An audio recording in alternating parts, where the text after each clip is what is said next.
This will be the story of a farmer who enjoys taking care of his crops and the quiet life, but because of destiny he will end up getting involved as a hero. Let's start the story. A farmer is happy to have a quiet life in the countryside next to his crops, but the most curious thing was the abilities he had. They are far above the natural. He doesn't care about having such physical and magical abilities, he prefers to devote himself to farming. The harvest had turned out perfectly, so he headed for the city to sell his vegetables. By the way, his name is Wayne. Wayne was calmly traveling in his wagon when he sees a dragon in the distance and sees that it is fighting with other people. In order to help a little, he throws a carrot to distract it, but it makes the dragon explode. Wayne can't believe that his abilities have exceeded their limits, so he runs away to avoid being discovered. The protagonist arrives at the entrance of the city to sell his products, but is surprised to find that someone has kidnapped a woman, so he decides to save her. The main character is a real capo. Even though this evil man was powerful, the peasant manages to defeat him with ease. This girl thanks him and realizes that this young peasant had fighting skills. She wants to talk to him. But Wayne leaves immediately to sell his products. As he is about to leave, the guards hold him back and the girl who was saved thanks him. She tells him she has good news for him, offering to work for the royal household. Bullshit, Wayne says. He'd rather die than work in the bureaucracy. He wants to leave at all costs, but she keeps begging him to stay. Some adventurers arrive and say that someone defeated a dragon with ease and clues as to who it was brought them to this place. Wayne ran away as fast as he could. This girl concludes that this simple peasant had a lot of power, but for some reason he was hiding it. Meanwhile, the king receives bad news. A group of demons is approaching the area ready for invasion. Along with this king was the princess. The prime minister reports that a former colonel of the demons had organized a rebellion, with the sole purpose of defeating the king.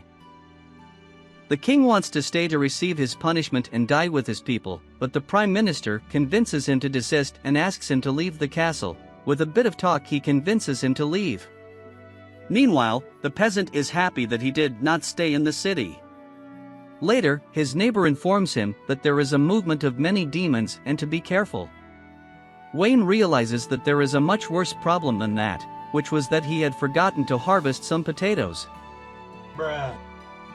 He notices that many demons are heading towards the city. He began to worry. He can imagine that if they destroy the city, he will have no place to sell his vegetables.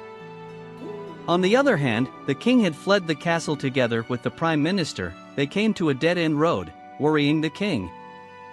When he suddenly receives a magical attack, the prime minister transforms into a demon.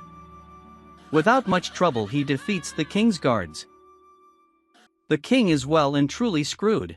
In a last attempt to save his life, the king casts a spell to protect himself from the magical attacks of this demon. The demon says he was joking. Now he will use his true power to send him to God. When the peasant appears to save the king and his daughter, this son of his mother could sense that something is not right. He realized that if the king falls, he will not be able to sell his vegetables in the city. The demon wants to eliminate this simpleton, but the farmer had a lot of magical power and easily defeats this demon commander. The other demons, seeing this situation, left the place for fear of being eliminated. The king thanks him for saving his life and asks him to become a guard of the kingdom. As expected, Wayne does not want to. The princess had convinced him at first, but he did not want to. He asks his father to understand. Better she will give him a piece of land near the city to grow his products, and when they need it, he will help them. The boy does not want to be inconsiderate and ends up accepting the offer. Later, he went to see the property that was given to him and ended up finding that the whole place was a wasteland. The princess will play an important role, so we will call her by name. Her name is Philia. The two stroll through the city and show him a little more of what this city is like. Without realizing it, they had arrived at the entrance of the Adventurers Guild. Philia had tricked him into becoming an adventurer. The protagonist is somewhat dissatisfied, as he didn't want to be anything other than a farmer. With a bit of unnecessary talk and chatter, she gets Wayne into the guild. A man recognizes him and says he knows his achievements and invites him to be part of the guild. This man was the leader of the guild. The receptionist was someone nice and charismatic. She can see that this guy was hungry and invites him to eat. Now that he was calmer, she explains that to join the guild he has to answer some questions. Some adventurers recognize him and realize that this boy was the person who had defeated the dragon in one blow, further engaging the protagonist. They ask him his name, his hobbies, and other things. He explains that he likes to be a farmer, but wanted to be an adventurer to calm a person down, touching this girl a bit. Now he was a low-ranking adventurer. Wayne asks her to give him a mission. Even though he seems to be strong, she prefers to give him a simple mission so he can adapt to this new change as an adventurer. This girl could feel how Wayne had a good personality and good intentions. She decides to give him a very special cloak to protect him from magical attacks. Somehow, she seems to fall in love with him. Before Wayne leaves, he asks her name. She says her name is Helen, asks him to come and ask for more missions, that she will be there waiting. Helen is quite the lady. The protagonist says goodbye to the princess and goes in search of some medicines to fulfill his mission. When he is suddenly attacked by an orc, it seems that the orc wanted to breed with him. But he is saved by the adventurer he saw in the guild. All is well, thanking each other. When suddenly a huge power came out from the forest, a black dragon was walking by his side. Said dragon could not sense these adventurers and continued on its way. The protagonist had a lot of power and decided to see how much power that thing had. Realizing that this dragon was 5 times stronger than him, receptionist Helen woke up from a nightmare where a black dragon was chasing her. She decides to continue working as usual, but seemed a bit tired. The foster mother asks her to rest for the day. When suddenly Wayne arrives concerned to report something important. Quickly, Wayne and the leader of the adventurers met to tell of his sighting.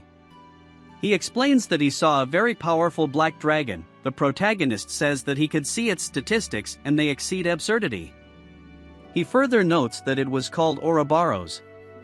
Everyone became worried, as that beast was a legendary dragon that causes chaos and suffering to people. Hearing that name, Helen almost fainted, remembering her past with her brother. She finally fainted. The foster mother tells Wayne not to worry, that Helen is feeling better. That woman can see that Wayne was wearing a cape. She is surprised that he has it on as it was something important to Helen. 15 years ago, a little girl had been swept down the river and the only thing that was with her was the cape Wayne was wearing. That means that if he gave her the cape, he must have meant a lot. This lady has a feeling that the Ouroboros dragon has something to do with her fainting. Wayne feels guilty, so he decided to investigate about it. Now that he was an adventurer, he decides it's time to protect the weak and starts looking for information so he can find more news about that dragon. What little he could find in the library was not enough. He needed to search the city records, but since he was not an aristocrat, he was not allowed to enter. The princess could observe that this boy was in trouble and decided to help. She, as a high political office, decided to give him a hand and investigate about the facts. They found a report where a black dragon 15 years ago had destroyed a village. The princess together with Wayne went to the destroyed village. Arriving at the place, a mysterious voice was calling the protagonist. Wayne quickly went in search of that calling voice, leaving the princess behind. He arrived at a grave. He is surprised that he could hear it. The boy was a ghost. The princess says she can't see anything, so the protagonist covers him with his cloak so he can see the ghost. The ghost explains that he can see him because he is wearing a cloak that is very important to him. When he was alive a long time ago, he and his sister lived peacefully in a relatively quiet village. He was just a child, just like his sister, they protected each other. One day, a dragon had completely destroyed the village, trying to flee as much as possible from that place. But it was impossible. The dragon began to destroy everything around them. The dragon enjoyed the desperation of the people.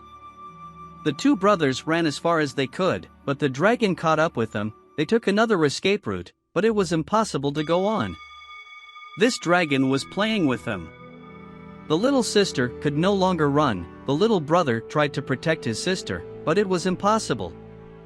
The dragon ended up devouring the boy. That dragon fed on people's desperation. The story told that the Ouroboros dragon left a person alive, then every 15 years it went in search of that person in order to devour them and destroy the place where they were, repeating the cycle. Helen is in trouble. She was an orphan girl who was just overcoming her fear, but now with the appearance of this dragon, the memories of the past were coming back. That's why this ghost asks them to help her sister from the calamity that is coming and protect the city. In addition, he had an important message for his sister. After hearing the boy's thoughts, Wayne and the princess quickly left for the city to warn the authorities of the coming calamity. Meanwhile, Helen's mother could not find her. Helen didn't want the city to die with her, so she went to find the dragon herself. Helen met the dragon that had killed her brother. This beast says it will destroy the whole city before her eyes one by one so that her despair will grow and in the end she will be the main dish. Helen does not want to allow this, so she decides to commit suicide so that this dragon's plans will not be fulfilled, but the dragon using his abilities leaves her frozen in the same place. The dragon tells her that because of her brother had died. If she had died her brother would be fine. Helen is entering a deep state of never return, just as she is about to come to terms with her guilt. Wayne arrives to save her and stop the dragon from eating her. Wayne could imagine that she somehow wanted to pay for her sins by coming alone to this forest. The protagonist tells her not to worry, that he will protect her from this dragon. The dragon tries to devour the protagonist. Wayne was not weak at all, but he can't stand up to someone much more powerful than him. Helen asks him to stop fighting and leave. She did not want anyone to die because of him. The protagonist explains to her that it is not her fault, she just needs to have hope for this fight, as that dragon was feeding on despair and his power could be infinite, but if she has faith and confidence in herself, the dragon will be a mere weakling. The dragon began to lose all its power. The hope Helen had for Wayne made the dragon lose power to the point where it was at a low level. The protagonist, taking advantage of the fact that the dragon was weak, defeated it with a single blow. Victory seemed to have come, but suddenly Helen stabbed Wayne. She had been possessed by Ouroboros before she died.